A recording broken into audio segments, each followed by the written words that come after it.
Bismillahirrahmanirrahim. Assalamualaikum warahmatullahi wabarakatuh. Waalaikumsalam warahmatullahi wabarakatuh. Alhamdulillahirabbil alamin. Kita pada pagi hari ini bisa bertemu tatap muka dalam perkuliahan Histori Bangsa pertemuan keempat. Sebelum kita mulai perkuliahan hari ini, mari kita awali dengan berdoa kepada Allah Subhanahu wa taala.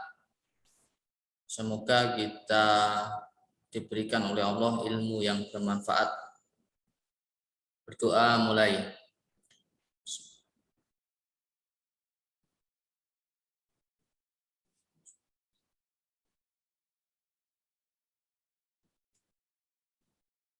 Berdoa selesai. Kita lanjutkan dengan tilawah Quran yang akan dipimpin oleh Mas Ferdi dan nanti sari tilawahnya akan dibacakan oleh Mas Wahyu. Silakan dimulai Mas Ferdi. Siap, Ustaz. Assalamualaikum warahmatullahi wabarakatuh. Teman-teman, sebelum kita melakukan pembelajaran hari ini, marilah kita membaca tilawah terlebih dahulu, yaitu lanjutan yang kemarin, surat Al-Baqarah, ayat 18 atau ayat 7 kemarin itu, teman-teman. Ayat 18 ya, teman-teman. Ya, sekarang kita memulai ya 18, Mas. Ya. Sebelumnya marilah kita membaca surat Al-Fatihah terlebih dahulu. Abata A'udzu billahi minasy syaithanir rajim. Bismillahirrahmanirrahim. Alhamdulillahi rabbil alamin. Ar-Rahmanir Rahim. Maliki yaumiddin. Iyyaka na'budu wa iyyaka nasta'in. Ihdinas siratal mustaqim. Siratal ladzina an'amta 'alaihim ghairil maghdubi 'alaihim waladdallin. Amin. Bismillahirrahmanirrahim. Mathaluhum kamathalil ladzi istawqada nara falamma adaa'at ma hawlahu dhahaballahu binurihim wa tarakahum fi dhulumatin la yubsirun. Summun bukmun umyun fahum la yarji'un. Aw kasayyibin minas samaa'i fihi dhulumatun wa ra'dun wa barq yaj'aluna asabi'ahum fi adhanihim minas sawa'iqi hadaral maut wallahu muhitun bil kafirin. Yakadul barqu yakhtafu absarahum kullama adaa'a lahum mashaw fi wa idza azlama 'alaihim qamu walau syaa'a Allahu ladhahaba bi syam'ihim wa absarihim innallaha 'ala kulli syai'in qadir. Ya ayyuhan nasu ubudu rabbakumul ladzi khalaqakum wal ladzina min qablikum la'allakum tattaqun. Alladzi ja'ala lakumul arda firasyan wa samaa'a binaa'a وأنزل من السماء ماء فأخرج به من الثمرات رزقا لكم فلا تجعلوا لله أندادا وأنتم تعلمون. وإن كنتم في ريب مما نزلنا على عبدنا فأتوا بسورة من مثله وادعوا شهداءكم من دون الله إن كنتم صادقين فإن لم تفعلوا ولا تفعلوا فاتقوا النار التي وقودها الناس والحجارة أعدت للكافرين صدق الله العظيم. Artinya, aku berlindung kepada Allah dari godaan setan yang terkutuk dengan menyebut nama Allah yang Maha Pengasih lagi Maha Penyayang. Perumpamaan mereka seperti orang-orang yang menyalakan api. Setelah menerangi sekelilingnya, Allah melenyapkan cahaya yang menyinari mereka dan membiarkan mereka dalam kegelapan, tidak dapat melihat. Mereka tuli, bisu, dan buta, sehingga mereka tidak dapat kembali. Atau seperti orang yang ditimpa hujan lebat dari langit yang disertai kegelapan, petir, dan kilat. Mereka menyumbat telinga dengan jari-jarinya, menghindari suara petir itu karena takut mati, dan Allah meliputi orang-orang yang kafir. Hampir saja kilat itu menyambar penglihatan mereka. Setiap kali kilat itu menyinari mereka, mereka berjalan di bawah sinar itu. Dan apabila gelap menerpa mereka, mereka berhenti. Sekiranya Allah menghendaki, niscaya Dia hilangkan pendengaran dan penglihatan mereka. Sungguh Allah Maha Kuasa atas segala sesuatu. Wahai manusia, sembahlah Tuhanmu yang telah menciptakanmu dan orang-orang yang sebelum kamu agar kamu bertakwa. Dialah yang menjadikan bumi sebagai hamparan bagimu dan langit sebagai atap, dan Dialah menurunkan air hujan dari langit. Lalu Dia hasilkan dengan hujan itu segala buah-buahan sebagai rezeki untukmu. Karena itu, janganlah kamu mengadakan tandingan-tandingan bagi Allah, padahal kamu mengetahui. Dan jika kamu meragukan Al-Quran yang kami turunkan kepada hamba kami Muhammad, maka buatlah satu surah semisal dengannya, dan ajaklah penolong-penolongmu selain Allah jika kamu orang-orang yang benar.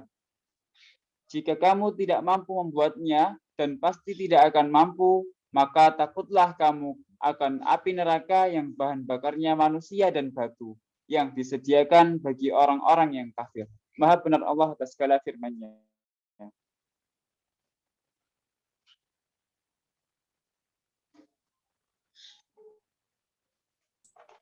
Terima kasih, saya sampaikan. Semoga dengan membaca.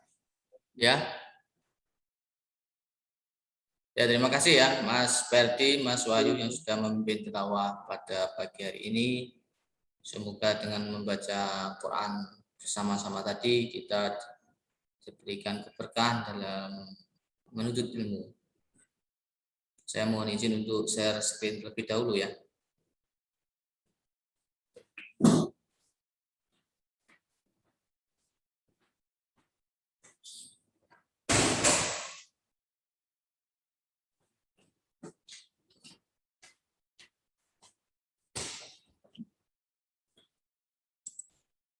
Pada pertemuan hari ini ya, kita nanti akan belajar terkait metodologi sejarah.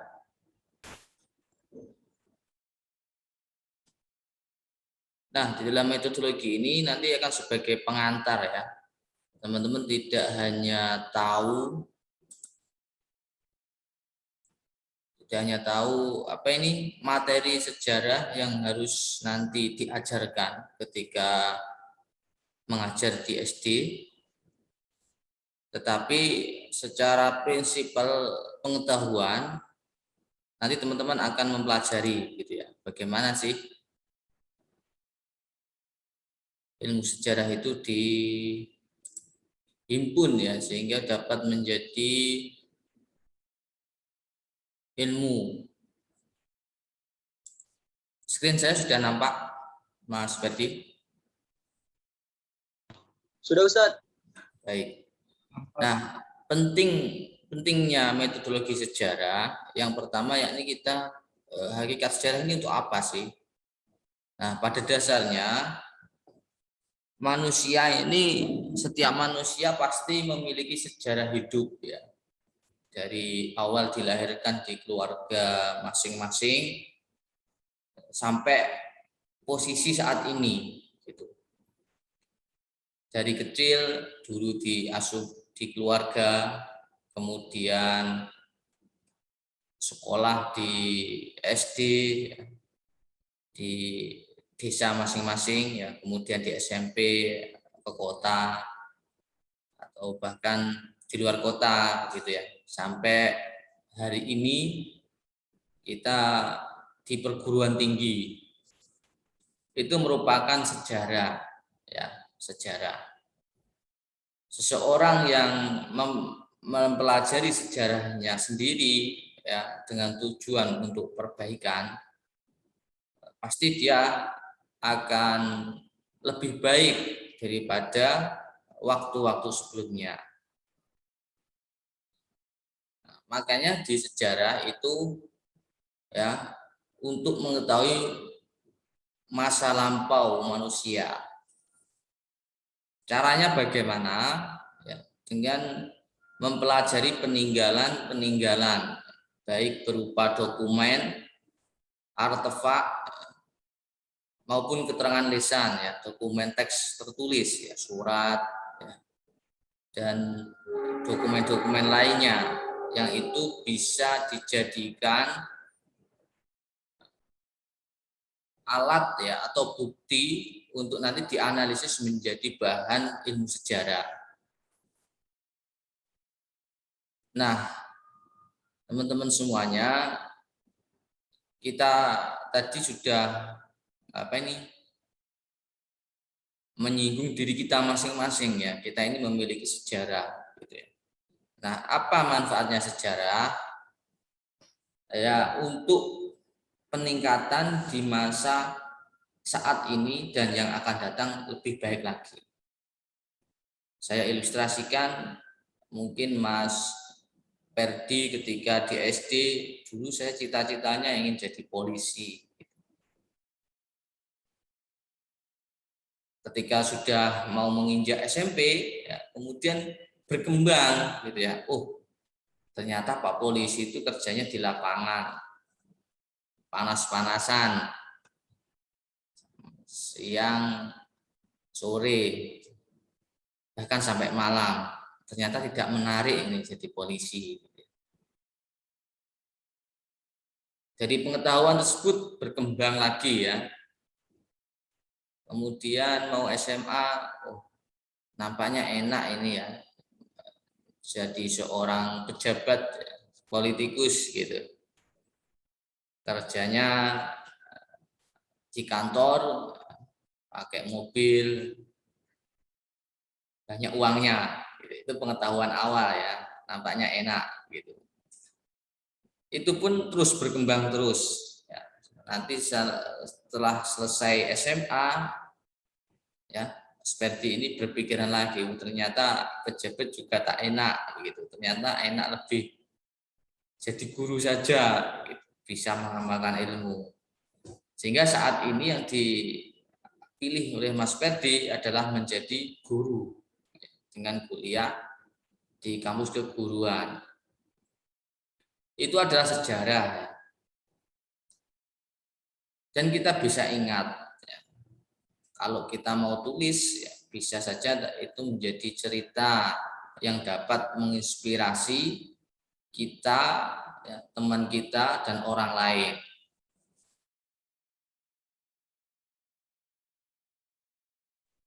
Nah, seperti yang disampaikan oleh ulama kita ya, ada, kalau tak salah menurut Imam Ghazali ya, itu terkait dengan proses panjang kehidupan. Nah, kita ini hanya memiliki satu masa saja sebenarnya ya, yang masa saat ini gitu ya. Mengapa demikian? Karena masa lampau itu sudah tidak menjadi milik kita lagi. Sedangkan masa saat ini ya, misalnya saat ini kita sedang Zoom. belajar bersama ilmu sejarah. Berarti yang waktu kita bisa nikmati, kita gunakan hal-hal yang bermanfaat atau tidak, ya berarti bergantung kondisi saat ini gitu. Jadi kalau kita bisa berpikir memang benar juga, hanya saat inilah waktu kita yang kita bisa lakukan. Sedangkan masa yang akan datang itu tidak satupun mengetahui ya, nanti jam 1 itu ada apa ya, kita nggak tahu gitu ya. Tapi memang setiap kita ini memiliki kesempatan untuk merencanakan hal. Misal nanti jam 1 saya menuntaskan tugas untuk mata kuliah A. Begitu pula untuk waktu besok, pekan depan, bulan depan, bisa kita rencanakan. Nah, dalam konsep waktu tersebut ya ini sangat penting ya. Nah, kaitannya dengan mata kuliah, dengan konsep diri kita sebagai manusia yang memiliki proses waktu panjang ya, dan negara sebagai proses membangun kenegaraan yang komprehensif dan majemuk gitu. Sehingga sejarah ini walaupun dunia ini semakin maju, teknologi semakin pesat, tetap dibutuhkan. Banyak negara yang saat ini mengkaji sejarah untuk hidup yang lebih baik. Misal nih, Indonesia sendiri, itu ya. Dulu kita pernah dijajah oleh Belanda selama kurang lebih 350 tahun, oleh Jepang. Kemudian masa kemerdekaan, masa mempertahankan kemerdekaan, sampai zaman sekarang ya, era reformasi. Itu adalah sejarah yang kita lalui sebagai bangsa dan negara Indonesia. Nah, itu adalah hakikat dari metodologi sejarah. Jadi sejarah itu untuk mengetahui masa lampau dengan cara mempelajari dokumen, peninggalan, ya, artefak, dan keterangan lainnya ya, termasuk keterangan lisan. Itu semua dijadikan bukti bahwa adanya deskripsi sejarah berarti ya ada buktinya gitu ya. Ya, contohnya apa? Kalau di kontrak pembelajaran yang saya unggah di LMS dan teman-teman dapat melihat di situ ya. Kalau misal tidak bisa di-download, cukup dilihat saja, tidak apa-apa. Gitu.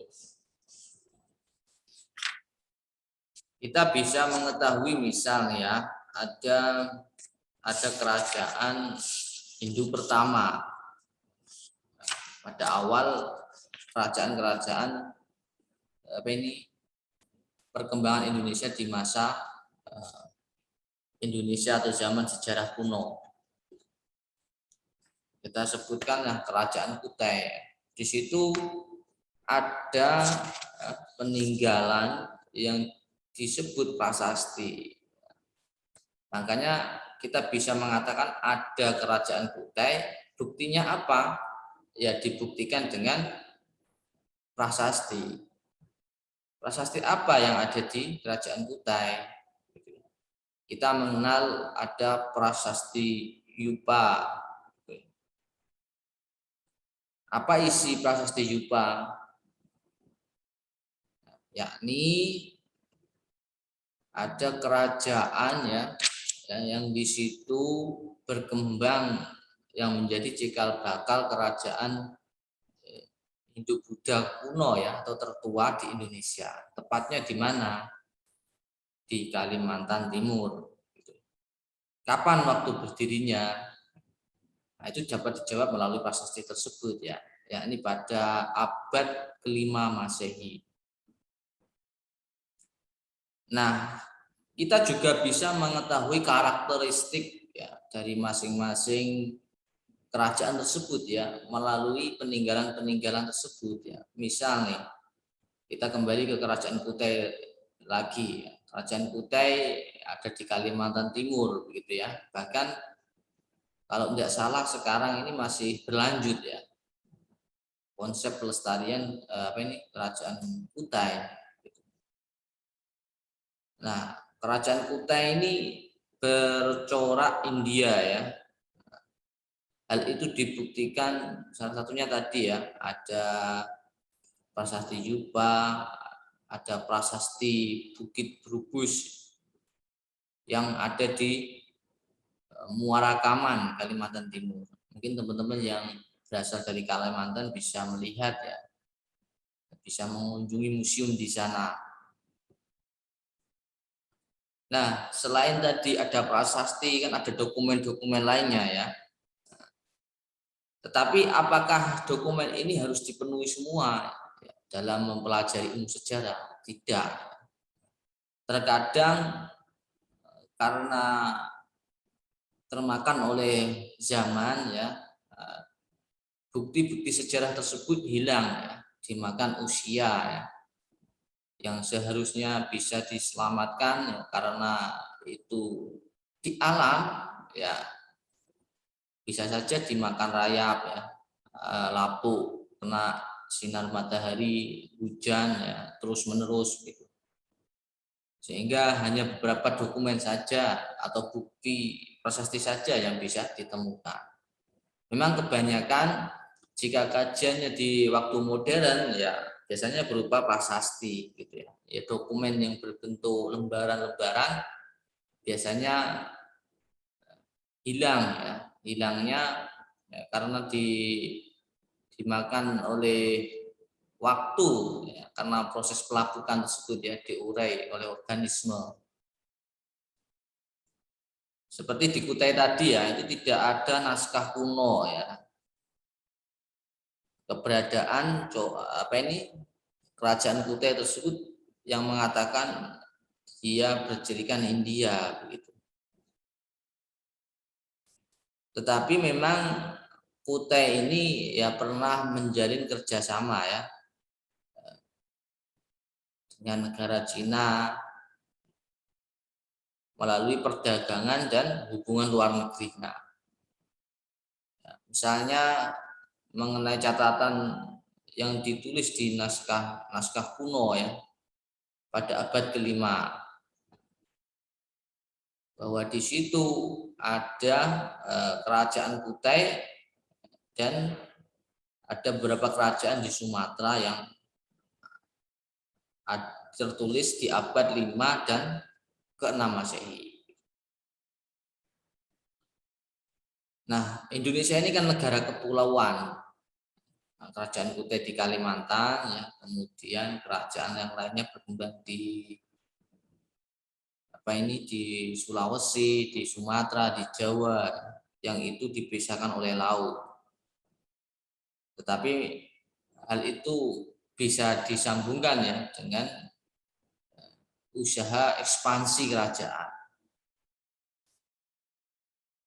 Itu adalah hakikat dari metodologi sejarah.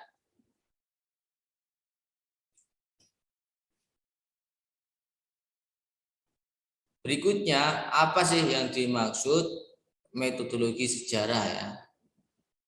Metodologi sejarah adalah cara untuk mengetahui otensitas ya, tidaknya suatu dokumen. Kalau dalam penelitian ini kita kenal istilah valid ya, validitas.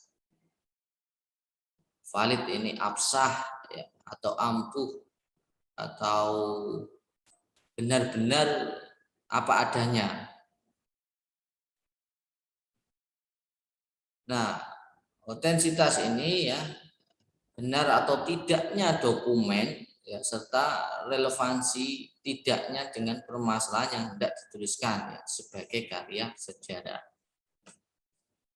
Kalau misal nih Mas Wahyu menulis buku harian, ya, dulu waktu kecil saya menulis, ya, itu sebagai bukti sejarah, ya, yang bisa dibuat buku biografi, ya, autobiografi, yang nantinya ketika itu dibaca oleh orang lain, ya berarti ini sejarahnya Mas Wahyu, gitu ya.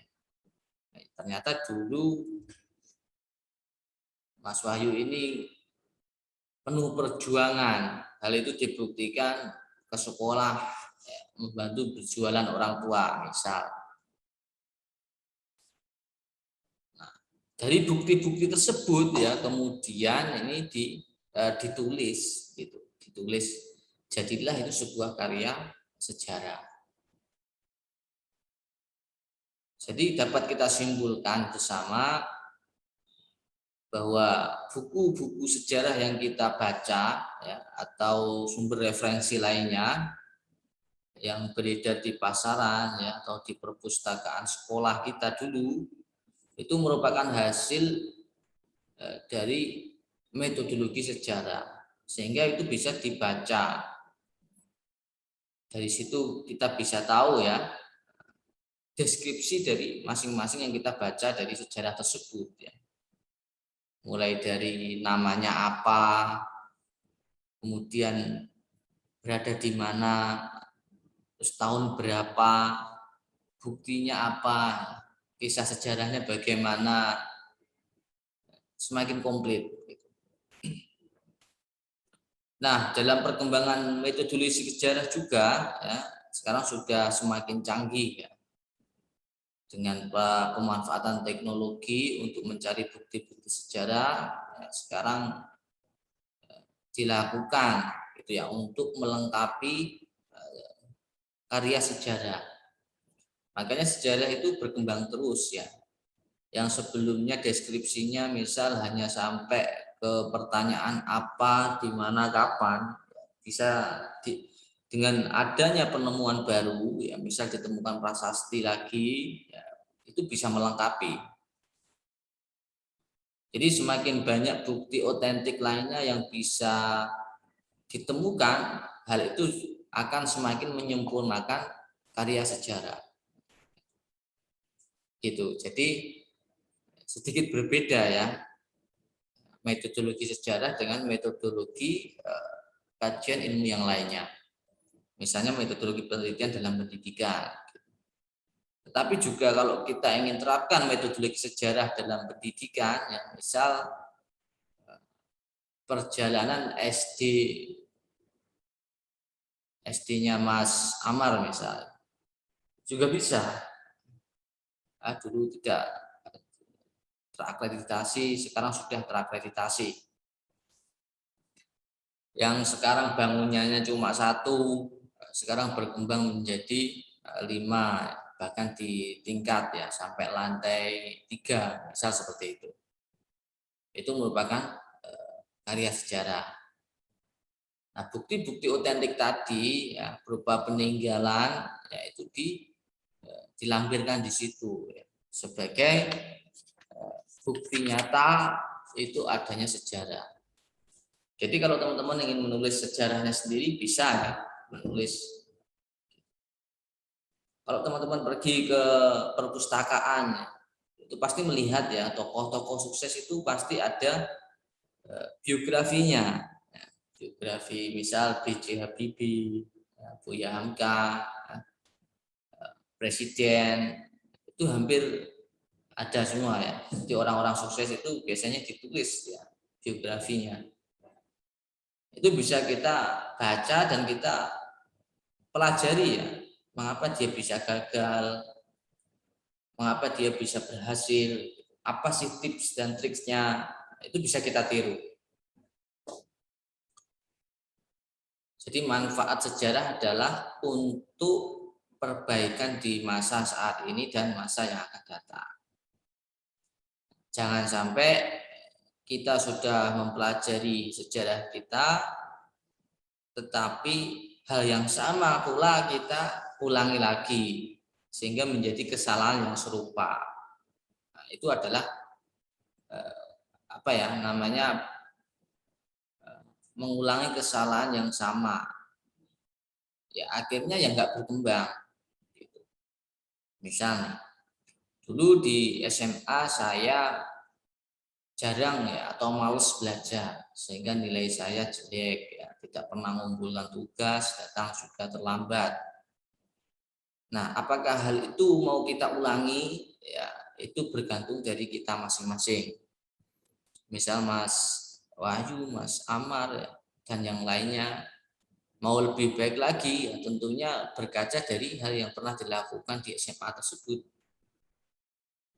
Tetapi kalau hal itu menjadi tidak penting, ya yaitu sebuah pilihan kalau kita memang nggak mau memperbaiki kualitas lagi. Makanya dengan adanya sejarah diri kita, seharusnya kita bisa menjadi lebih baik lagi. Dan akhirnya nanti kita menjadi pribadi yang paripurna, yang menurut idealis kita sudah mencapai titik kesuksesan paling tinggi. Gitu. Misal nih, di SMA, dulu saya peringkatnya 20 besar begitu.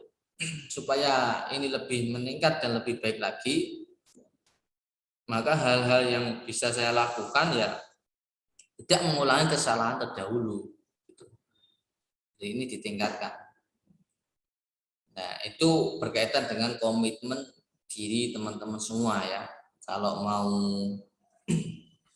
mau produktif ya bisa sebenarnya, mau disiplin sangat bisa. Itu bergantung kesadaran. Ini merupakan metodologi sejarah. Nah, sebenarnya prinsip dalam penulisan ya, karya ilmiah antara metodologi sejarah dengan metodologi penelitian lainnya ini hampir sama ya.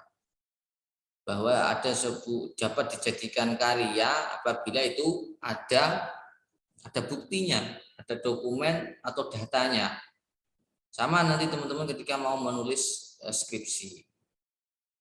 Kalau itu mau dijadikan karya ilmiah yang itu sahih isinya, ya harus disertai dengan data yang valid. Kalau di metodologi sejarah itu dibuktikan dengan benda peninggalan dari karya sejarah tersebut, tetapi kalau di dalam metodologi ilmu penelitian selain sejarah itu adalah data-data valid yang diperoleh dari instrumen pengumpulan data. Kemudian kita lanjutkan. Nah, ada beberapa prosedur ya yang ditulis nanti ada menjadi karya sejarah. Gitu. Yang pertama adalah heuristik. Apa yang dimaksud heuristik?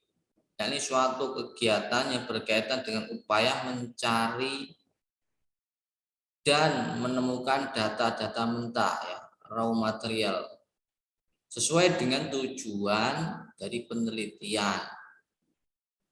Nah, yang tertera dalam outline penelitian ya yang disusun sebelumnya. Bentuknya apa?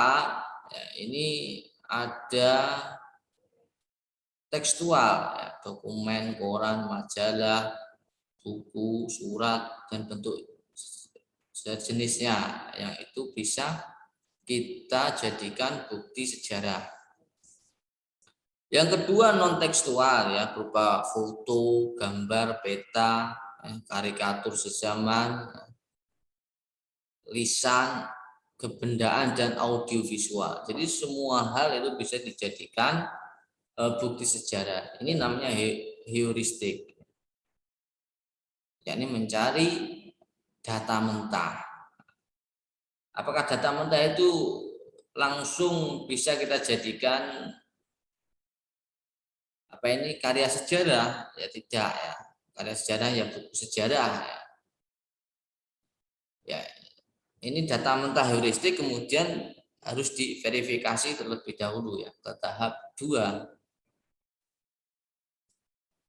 Apa yang dimaksud verifikasi dalam metodologi sejarah, yakni mencakup kritik ekstern dan intern sumber sejarah. Dalam tahap ini ya, si peneliti nanti akan melakukan seleksi data ya yang ditemukan berdasarkan proses pengujian data-data tersebut ya, baik dari segi materi maupun dari segi isinya. Nah, apakah ini masih relevan enggak gitu ya? Apakah ini valid enggak? Ya, itu harus diuji secara ekstern dan intern. Ekstern ini berkaitan dengan membandingkan ya bukti-bukti ya, kaitannya sejarah dengan konsep waktu yang hampir sama, bersamaan. Misal nih kita menulis sejarah ya antara desa A dan desa B. Nah, dulu di sini pernah ada desa A dan desa B. Di situ ditemukan dokumen yang mirip ya, itu perlu diuji atau diverifikasi secara ekstern terlebih dahulu ya. Mana yang paling mendekati ya, disitulah ya bisa dijadikan klaim antara desa A dan desa B. Kalau kemiripannya itu semakin tinggi, misal ini berarti termasuk desa A begitu ya. Dan yang tidak mungkin ya berarti nanti dieliminasi. Itu adalah verifikasi tahap untuk menyeleksi data yang sesuai dan tidak sesuai. Setelah diverifikasi, kemudian diinterpretasikan atau dieksplanasikan. Apa yang dimaksud menginterpretasi bukti data tadi? Yaitu menafsirkan ya atau memberi makna. Tidak hanya penafsiran dan pemberian makna saja, ya, melainkan ada unsur-unsur ya yang harus dirangkai ya dan diperoleh tahap-tahap sebelumnya dengan tujuan untuk memperoleh kumpulan fakta yang memiliki arti atau makna. Jadi setelah tadi diverifikasi ada proses penyeleksian, kemudian ditentukanlah satu bukti yang valid misal. Dari situ kemudian kita tafsirkan. Caranya bagaimana? Cara menafsirkan. Kalau subjek sejarah itu masih ada, ya itu bisa ditanyakan sehingga maknanya benar-benar valid. Misal, saat ini masih ada veteran yang berjuang tahun 1945. Ya. Ada dokumen ditemukan rekaman.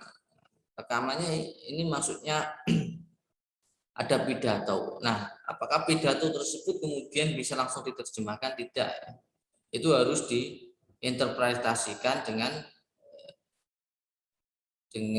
apa ini menggabungkan keterangan-keterangan dari veteran tadi. Jadi pemaknanya tidak sembarangan ya. Ya ini perlu namanya cek dan balance-nya. Ya. Cek itu menuju ke subjek sejarah, sedangkan keseimbangannya itu apakah sesuai dan tidaknya. Setelah diinterpretasikannya, ya kemudian jadilah itu namanya historiografi. Ini tahap terakhir dalam penulisan sejarah yang ditulis berdasarkan fakta yang telah melalui tahap sampai interpretasi tadi. Nah, dalam proses penulisan ini ya, penguasaan sang sejarawan atas teori dan metodologi sedikit banyak ikut mempengaruhi mutu karya yang dihasilkan. Artinya apa? Dalam proses menulis sejarah itu juga sedikit banyak dipengaruhi oleh subjektivitas penulis. Penulis semakin objektif, artinya tidak ada tekanan, pengaruh, ataupun tuntutan dari pihak manapun ya, maka dia akan mengalir ya apa adanya. Tetapi jika hal itu ternyata berbanding terbalik, ada tuntutan, tekanan atau pengaruh ya, yang itu datangnya dari luar, ya berarti ya ditulis sesuai tuntutan, tekanan tadi. Oleh karena itu, teman-teman tidak perlu heran ya ketika membaca buku sejarah, kemudian ada perbedaan ya, penafsiran heuristik, ya, ada penafsiran perbedaan tahun dan lain sebagainya. Yaitu karena memang masing-masing penulis sejarah yaitu sesuai dengan tingkat objektif dan subjektifnya masing-masing.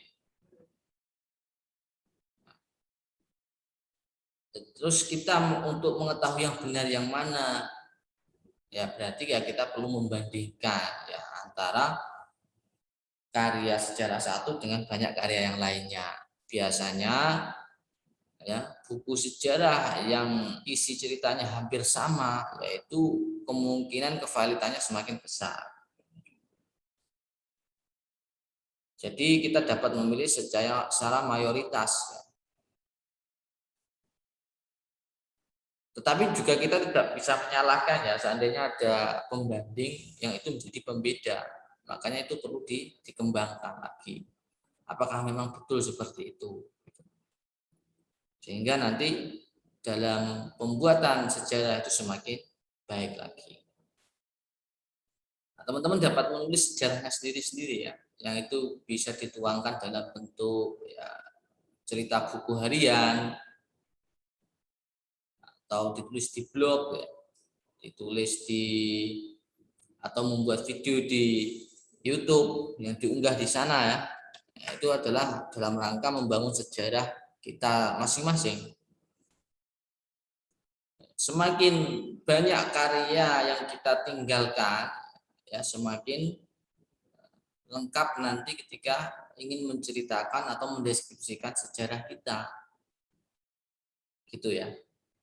Misal nih ada dua orang, yang satunya ini membuat karya, menulis ya, video, buat blog dan lain sejenisnya.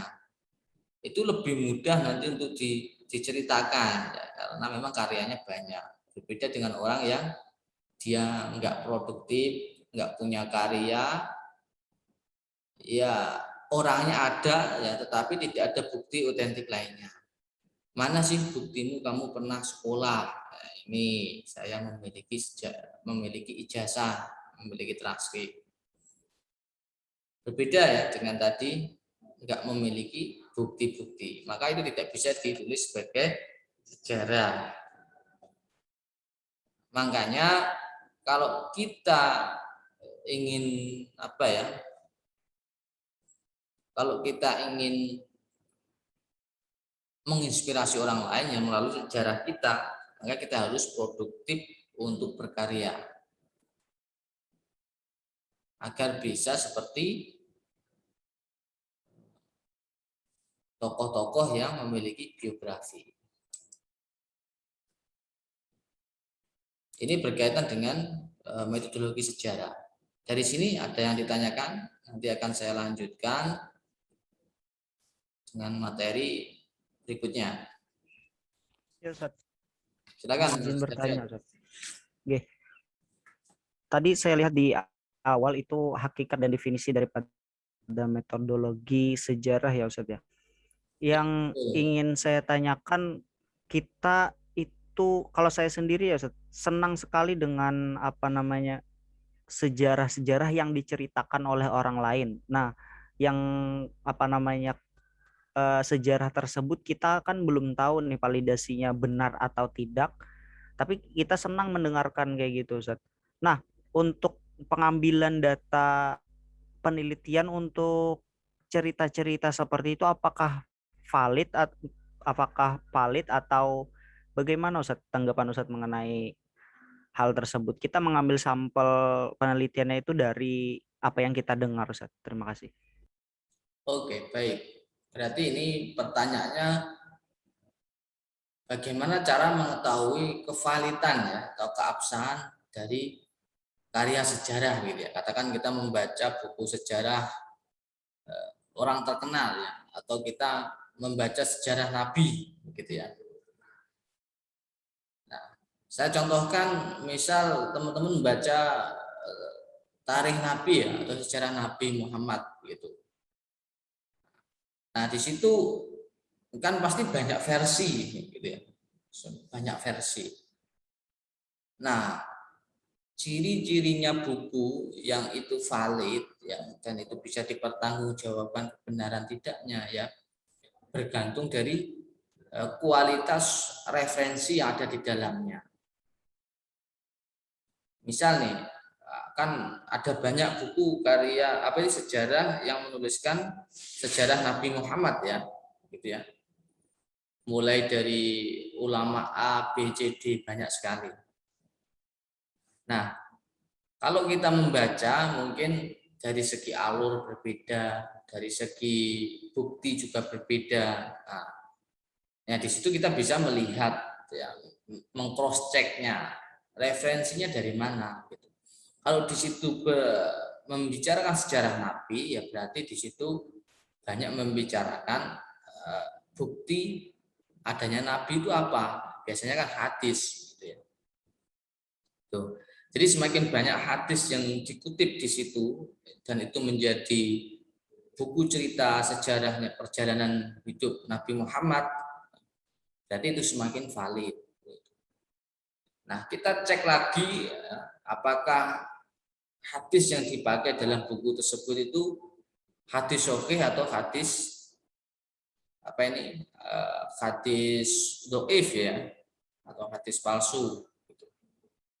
Nah, kita lihat nih di riwayatnya siapa, sehingga itu semakin meyakinkan kita akan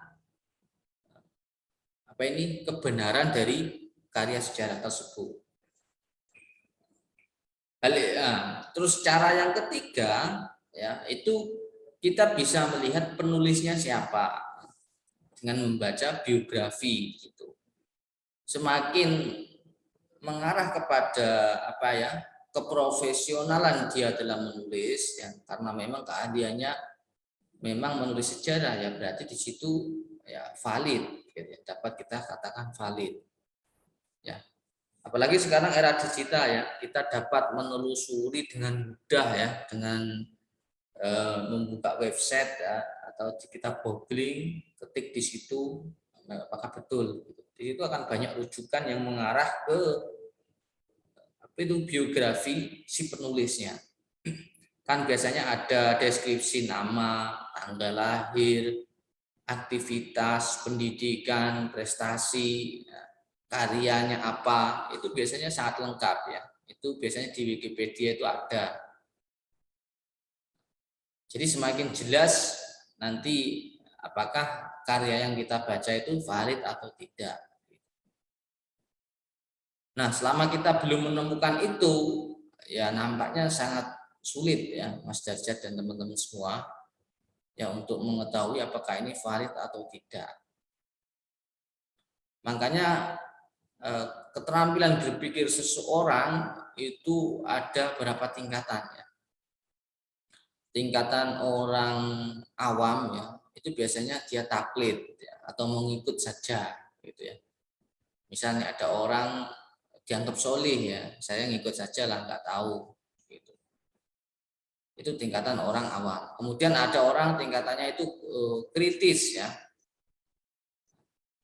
tetap mengikuti perkataan orang gitu. Tetapi dia berusaha mencari kevalitan yang ia dengar gitu. Apakah memang betul sih memukul orang itu dosa gitu ya? Apa sih buktinya gitu ya?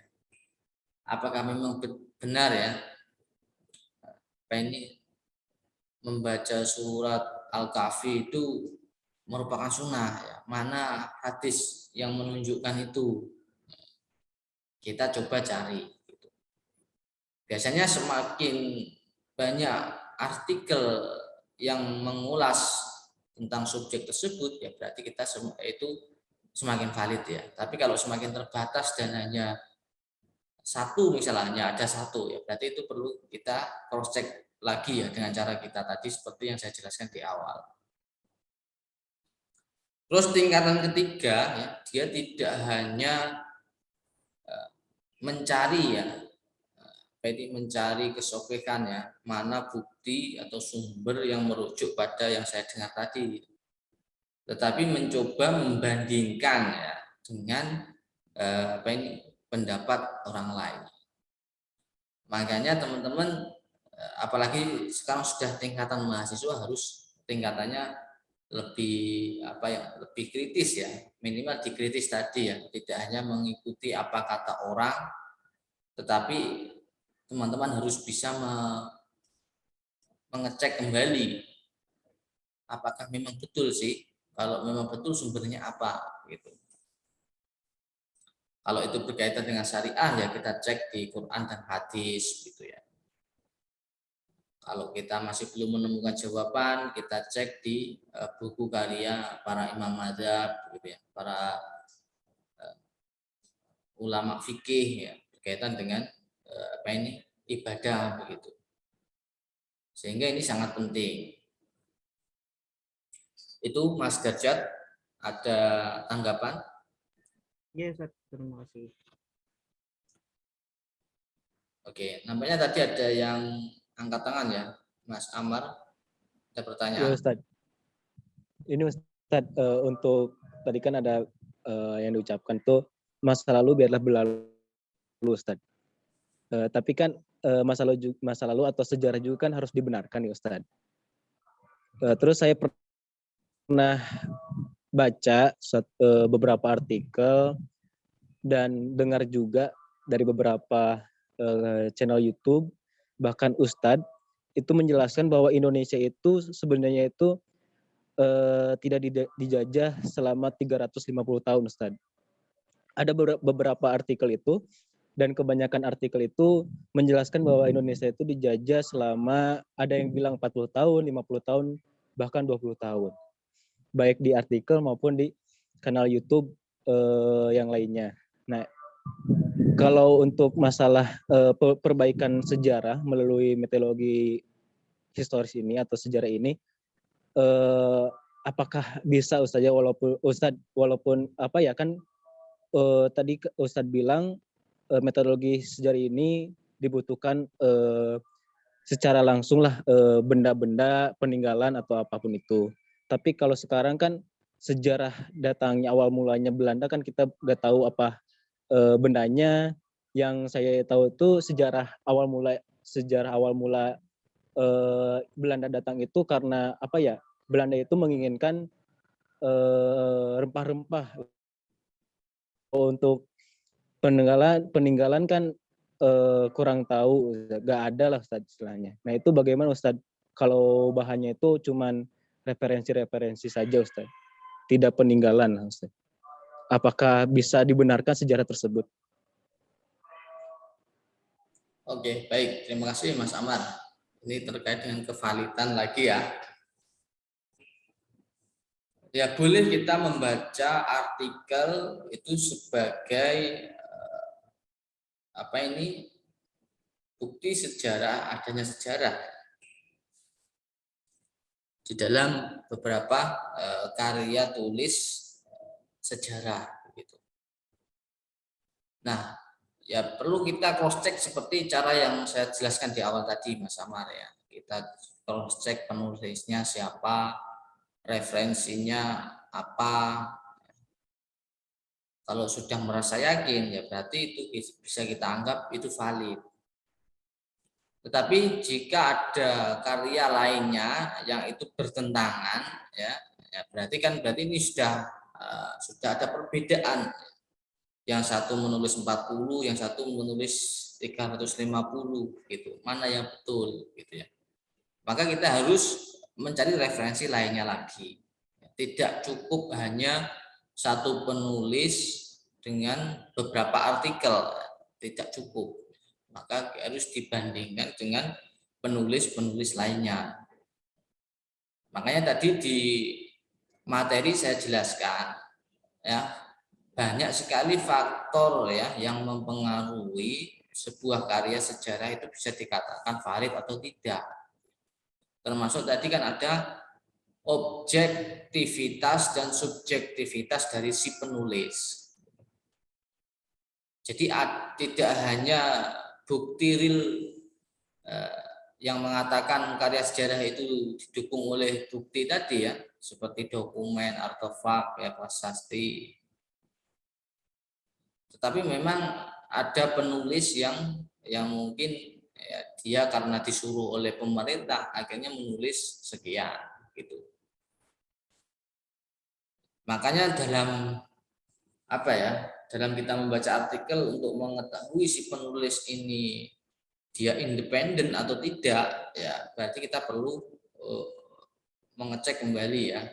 Seperti yang saya contohkan sederhana tadi, kita ketik aja di googling, ya, orang ini siapa sih? Ada kedekatan dengan siapa? Gitu. Terus karya-karya yang berkaitan dengan karya sejarah apa saja? Ternyata dari pendidikan searah ya, pendidikannya memang sejarah, menyukai sejarah, kemudian tidak berafiliasi dengan pemerintahan, terus dia memiliki yayasan sendiri misalnya, terus buku karya atau artikel sejarahnya sudah banyak, berarti itu ya bisa kita mengkategorikan itu sahih atau valid atau benar.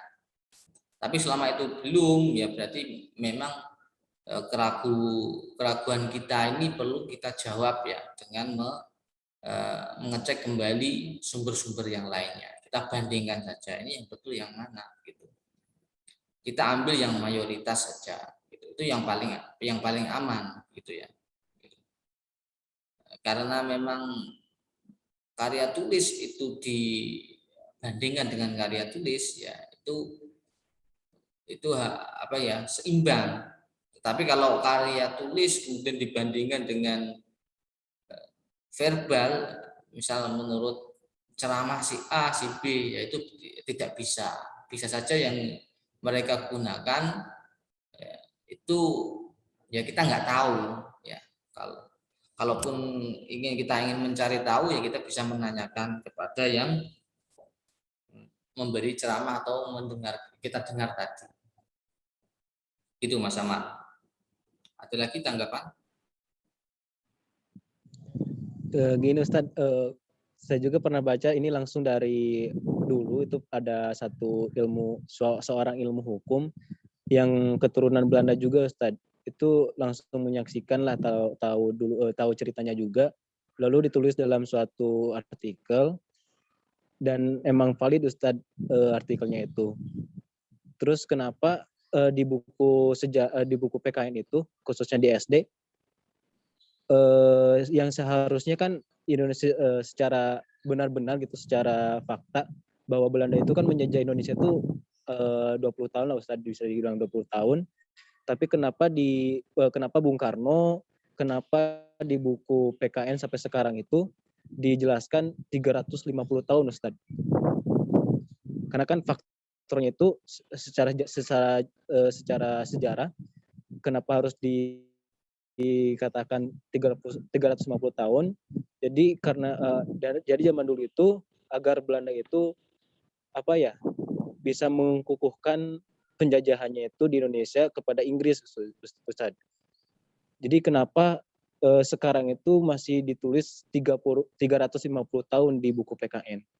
Apakah bisa diperbaiki hal seperti itu Ustaz? Agar kan takutnya setelah belajar PKN ini, sejarah Indonesia ini, yang asalnya di buku PKN itu 350 tahun, tapi baca-baca lagi artikel, ada bilang 20 tahun, dan takutnya siswa itu berasumsi, oh ini pembodohan publik, ini pembodohan pendidikan. Nah, takutnya seperti itu, Ustaz. Nah, itu bagaimana, Ustaz? Baik, tadi menurut cerita Mas Amar, kan ada pelaku ya, atau subjek sejarah dari orang Belanda. Nah, bisa saja dia itu si peneliti ya, bukan pelaku. Kalau seandainya pelaku kan dia juga cuma satu doang ya, tidak banyak. Sedangkan ketika Mas Amar ini membaca buku sejarah, buku pelajaran bahasa Indonesia, itu kan sudah dikaji dari banyak ahli. Mana yang valid? Ya tentunya karena ini berkaitan dengan penjajah dan yang dijajah, otomatis ya lebih valid yang dijajah, gitu ya.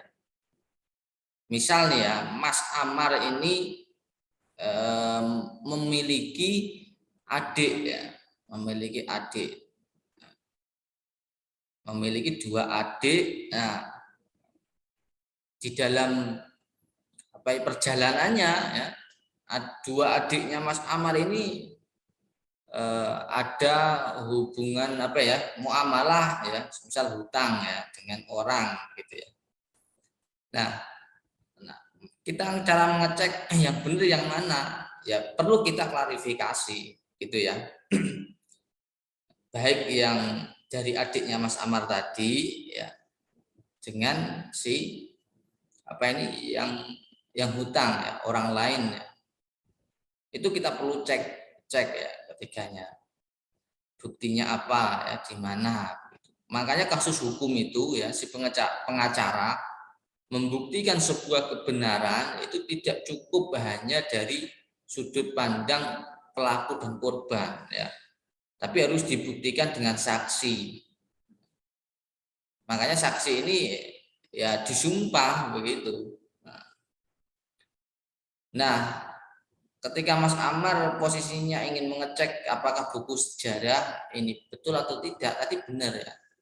Orang Indonesia mengatakan di bukunya itu 350 gitu. Itu misal buku Kementerian Pendidikan. Di kementerian kan sudah banyak ahli gitu ya. Yang itu menyepakati 350 tahun. Nah, di orang Belanda tadi menulis artikel ya hanya 40 tahun ya misal tadi. Ya berarti dia mungkin sudut pandang yang dijelaskan 40 itu ya benar-benar yang merugikan rakyat Indonesia gitu. Jadi selebihnya itu memang Belanda sudah di Indonesia ya, tetapi itu dianggap oleh mereka tidak sebagai penjajahan gitu. Nah, orang Indonesia menganggapnya ya kelebihan 40 tadi ya, selebihnya dari 40 tadi itu dianggap sebagai penjajahan. Sehingga pendudukan di Indonesia yang tidak sah ya itu dianggap oleh bangsa Indonesia sebagai penjajahan. Yang betul yang mana? Ya kita mengikuti yang 350 itu. Nah, seandainya ya itu masih meragukan pendapatnya belum bisa menjawab keraguan-raguan dari Mas Amar tadi ya, itu bisa kita cari referensi lainnya ya, sampai benar-benar kita ini yakin gitu. Nah, apakah penafsiran sejarah yang kemudian itu dijadikan bahan ajar di pendidikan itu dikatakan valid, yaitu berdasarkan kesepakatan dari pemerintah biasanya ya. Makanya buku-buku sejarah yang ditulis ya itu tidak semua orang bisa menulis ya. Seandainya menulis ya dia menulis ulang dari penelitian orang lain gitu ya, supaya bahasanya mudah dipahami. Nah, itu yang harus Mas Amar lakukan ya, harus mencari saksi ya. Nah, apakah memang ya, itu jalannya panjang. Nah, dalam menjawab keraguan dari Mas Amar tadi, ya, itu secara tidak langsung ya, kita telah melakukan metodologi penelitian sejarah tadi ya, dengan mencari bukti lagi begitu. Kalau bagi seorang akademisi sejarah itu mengasihkan begitu ya. Nah, tapi bagi kita seorang hanya pengajar ya, calon guru ya apakah penting? Ya memang penting. Karena itu kan memang membuktikan keyakinan kita ketika nanti kita mengajar. Gitu. Jadi misal nih kita pergi ke museum, ya, kita cek di situ, kita kalau ada veteran kita datangi, kita wawancara, kalau bisa orang Belanda lagi diwawancarai. Jadi semakin banyak responden di situ ya semakin menuju ke namanya data jenuh. Ya, data jenuh ini mengarah ke satu topik. Wah, memang betul 350 itu mayoritas. Berarti yang kita ambil yang mana? Mayoritas. Nggak bisa setelah kita klarifikasi dari banyak orang, banyak artikel. Nah, berarti justru kita ingin mengecek tadi, berarti kita nggak objektif ya. Berarti ada subjektif dari kitanya gitu ya.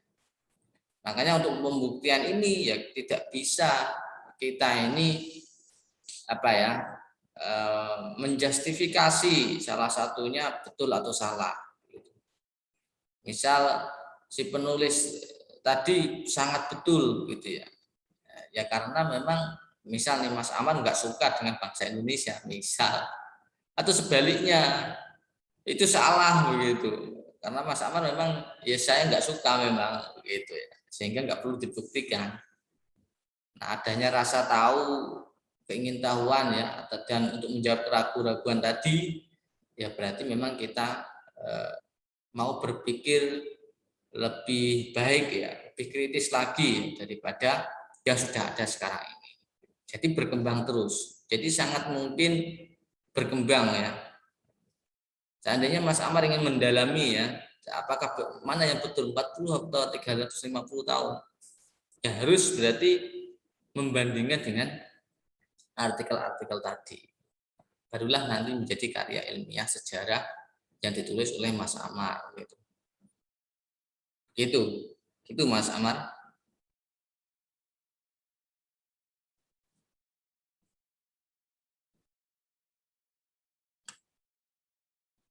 Ada lagi yang ingin bertanya?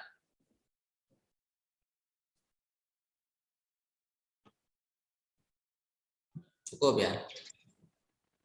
Berarti Ustadz untuk mengetahui sejarah ini, kebenaran sejarah ini tuh kan diambil dari pelaku sejarah, korban sejarah, sama ada juga saksi berarti Ustadz.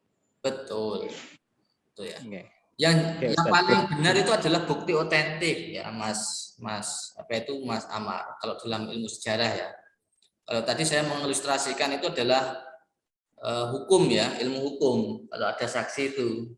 Tapi dalam ilmu sejarah juga ada. Tapi yang paling benar adalah di bukti otentiknya. Bukti otentik apa? Misal ada surat ya. Nah, ada bukti surat tertulis yang diarsipkan di museum. Dan itu tertanggal semisal jarak dari penjajahan Belanda ke Jepang sampai ke belakang, ditarik ke tahun ke belakang, ternyata betul. Ya berarti itu sudah valid.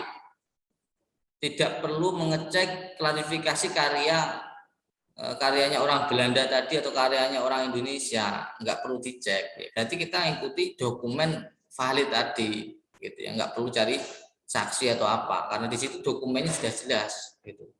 Karena di setiap dokumen kan ada umurnya ya, ada alat untuk mengetahui umur suatu barang, gitu ya. Saya nggak tahu namanya apa, gitu. Gitu Mas Amar. Ada lagi Mas Amar yang ini tanggapi?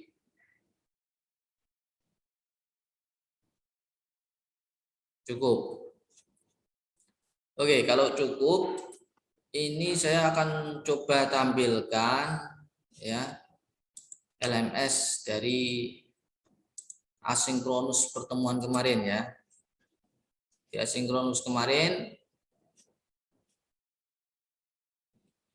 bentar saya buka terlebih dahulu di LMS-nya. Teman-teman dapat mengecek di LMS masing-masing ya.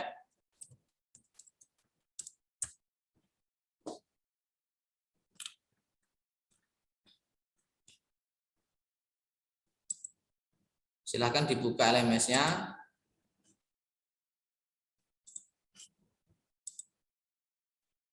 Apakah sudah terlihat, Mas Darjat?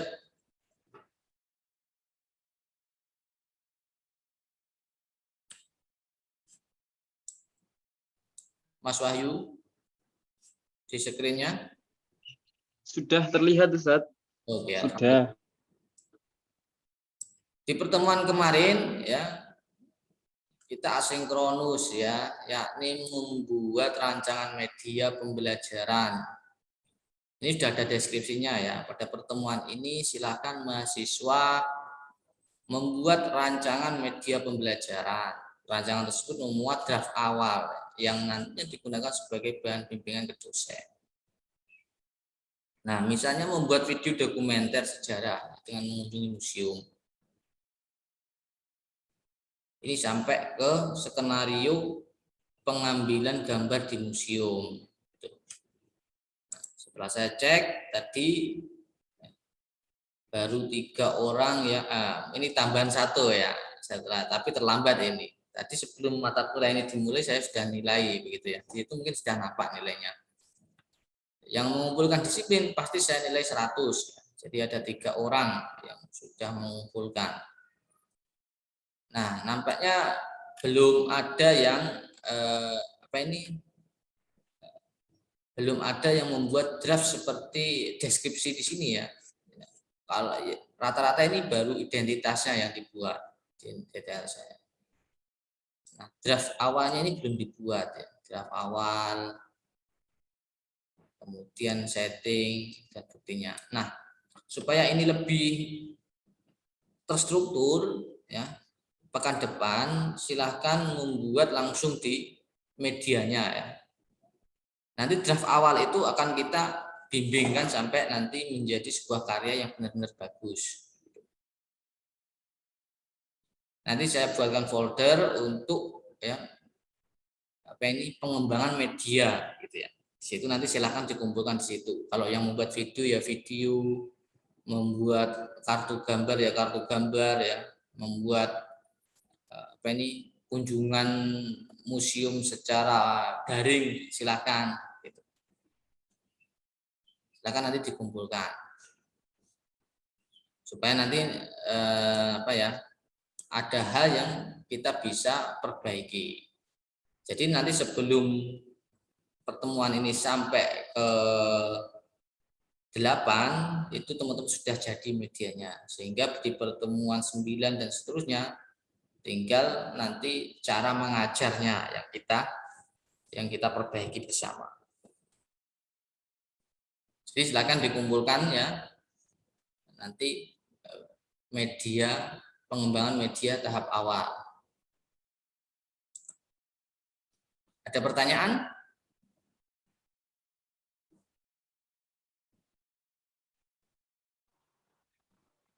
Ya, Ustaz, izin bertanya, Ustaz. Busro, silakan. Berarti untuk tugas minggu depan itu kita melihatkan itu Ustaz ya, langkah media yang sudah dibuat itu, kerangka awalnya itu Ustaz. Langsung produknya gitu. Betul Mas Busro. Jadi bukan draft lagi. Ya, misal di hari Rabu pekan depan itu, misal saya hanya menulis deskripsinya Ustadz, itu tidak. Tetapi langsung ke media pengembangan awalnya, gitu ya.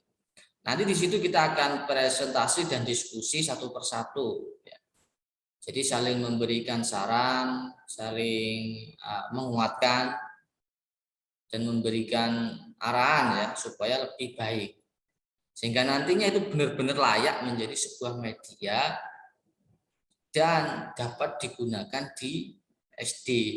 Nanti kalau Mas Darjat dan teman-teman lainnya mau mengajar, bisa digunakan, gitu ya.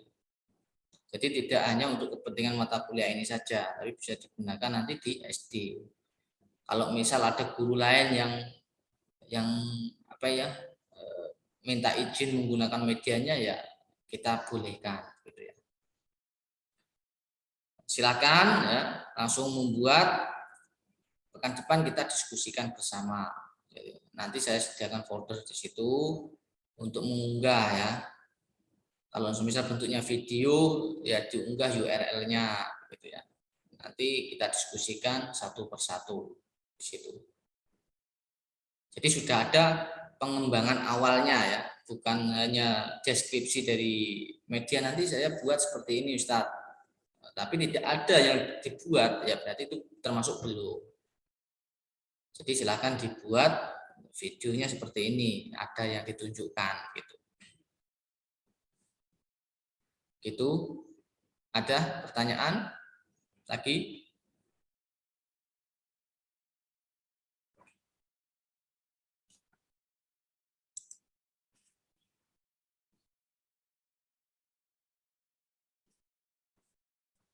Baik, ada yang bisa menyimpulkan dari pembelajaran kita hari ini? Di tahap penutupan perkuliahan hari ini, silakan dinyalakan videonya teman-teman. Bagi yang tidak berhalangan.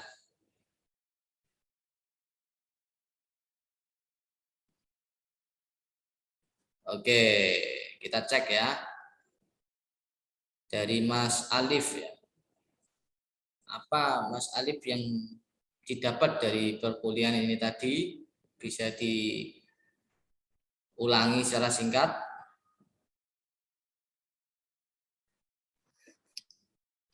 Baik, Ustaz.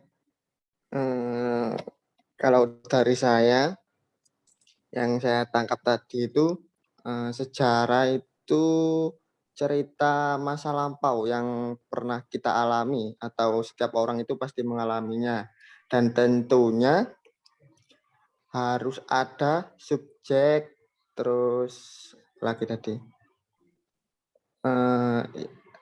yang ada subjeknya, pelakunya, terus ada jadi Ya. ya, saya ingatnya itu, Ustaz. Oke. Yang harus ada subjeknya. Ya, terima kasih Mas Alif. Ada yang mau melengkapi menjadi lebih? Ustaz. Ya, Mas Dajjal, silakan.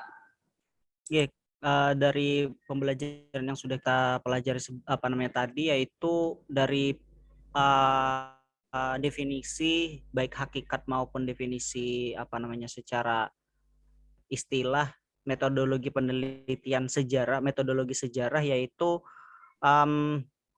metodologi yang mempelajari sejarah, kemudian sejarah itu diteliti baik secara artikel, dokumen, ataupun arsip-arsip yang ada di masa lampau, kemudian divalidasi kebenarannya baik lisan ataupun tulis seperti yang sudah Ustaz jelaskan sebelumnya. Kemudian ada beberapa tingkatan-tingkatan tadi yang sudah dijelaskan Ustaz, ada 4 yang saya ingat itu di histiografi yang sudah langkah akhir daripada pembuatan histori atau pembuatan artikel sejarah.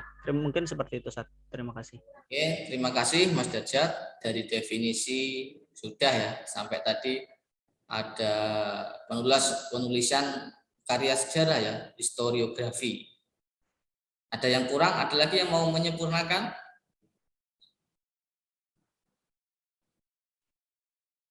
Silakan, barangkali Mas Handa, Mas Wahyu, atau Mas Alvan. Silakan Mas Alvan.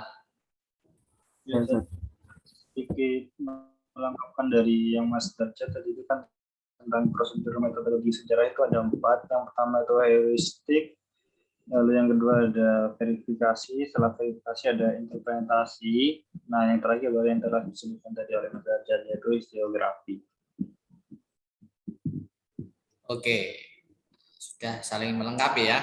Nah, dari pendapatnya Mas Alif, Mas Dajjal, sama Mas Alvan. Tadi nampaknya ada Mas Handa yang mau berpendapat juga.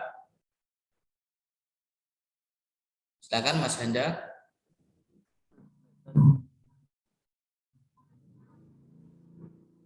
Sejarah itu dapat dibuktikan atau kebenarannya itu secara otentik dari pelaku sejarah maupun dari buatan artikel. Oke, terima kasih Mas Handa dan teman-teman lainnya. Semoga pekan depan medianya sudah jadi ya, sehingga nanti kita bisa perbaiki bersama, sehingga pekan depannya lagi sudah dapat ditampilkan media tersebut. Begitu. Jangan lupa untuk melihat SKKD ya, KIKD mohon maaf ya, kompetensi inti dan kompetensi dasar yang kaitannya ada di SD. Misal sejarah ini diajarkan ada di kelas 4 ya. Di situ temanya tentang sejarah Islam pertama di Indonesia misal. Nah, saya pilih itu gitu. Nah, ini silakan dikoordinasikan satu kelas ya. Jangan sampai nanti sama. Lalu bisa berbeda biar nanti bervariatif. Kalau nanti mengajar di SD, misal ketepaan materinya itu berhubungan dengan medianya Mas Handa ya. Kebetulan yang mengajar ini Mas Darjat. Nah, Mas Darjat bisa meminjam medianya Mas Handa. Itu manfaatnya ya. Begitu pula sebaliknya, misal nih Mas Alif kebetulan mengajar bukan di materinya yang medianya dulu pernah buat, tapi ternyata materi yang dibuat oleh Mas Wahyu bisa dipinjam. Jadi silakan didiskusikan ya terkait KEKD-nya supaya tidak sama satu yang lainnya gitu. Itu saja penekanan dari saya. Mari kita tutup perkuliahan tatap muka melalui Zoom hari ini dengan istighfar 3 kali dan doa kafaratul majlis. Astagfirullahaladzim. Astagfirullahaladzim. Subhanakallahumma bihamdika asyhadu an la ilaha illa anta astaghfiruka wa atubu ilaik. Saya ucapkan terima kasih dan mohon maaf jikalau ada penjelasan saya yang kurang dan kesalahan. Saya tutup. Assalamualaikum warahmatullahi wabarakatuh. Waalaikumsalam warahmatullahi wabarakatuh.